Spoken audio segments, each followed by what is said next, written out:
আসসালামু আলাইকুম সুপ্রিয় শিক্ষার্থী বন্ধুরা, আজকে আমরা অষ্টম শ্রেণী প্রথম অধ্যায় পাটিগণিতের প্যাটার্ন অধ্যায়ের সাইক্রমের ম্যাজিক বর্গ কিভাবে আমরা নির্ণয় করব এই একটি কৌশল আমরা শিখাবো। ইনশাআল্লাহ সহজেই কৌশলটি আয়ত্ত করতে পারলে শিক্ষার্থীরা এই ম্যাজিক বর্গটি নিজেরাই করতে পারবে।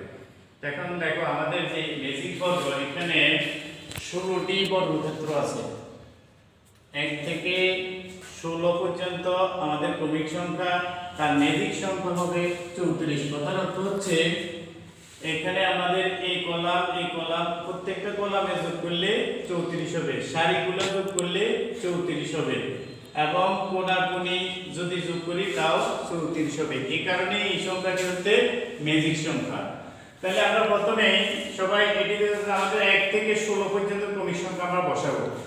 এখন আমরা প্রথমে সাইড কোণা এবং মাঝে সাইডটা করে বাদ দিয়ে ক্রমিক অনুযায়ী সংখ্যাগুলো বসাবো। প্রথমে এটাতে 1 1 বসাবো না, 2 3 4 বসাবো না, 5 6 7 বসাবো না, 8 9 10 বসাবো না, 11 বসাবো না, 12 বসাবো, 13 বসাবো না, 14 এবং 15 16 বসাবো না।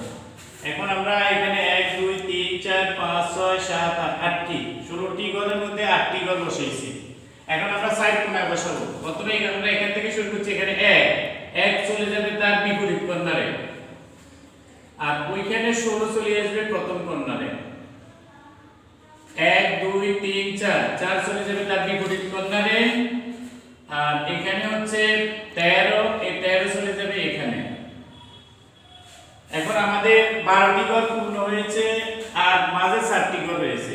তো এখন আমরা দেখো আরেকটি কৌশল, আমরা 5 6 চলে যাবে কোণাকুণি পরের ঘরটায়। এখানে 6 হওয়ার কথা, 6 চলে যাবে এখানে, 7 কোণাকুণি হয়ে এখানে চলে আসবে, 8 9 10 কোণাকুণি এখানে চলে যাবে, এটা 11 এখানে চলে যাবে। আমাদের ম্যাজিক বর্গটি শেষ হলো। এখন দেখো আমরা যোগ করে দেখি। 8 3 9 10 11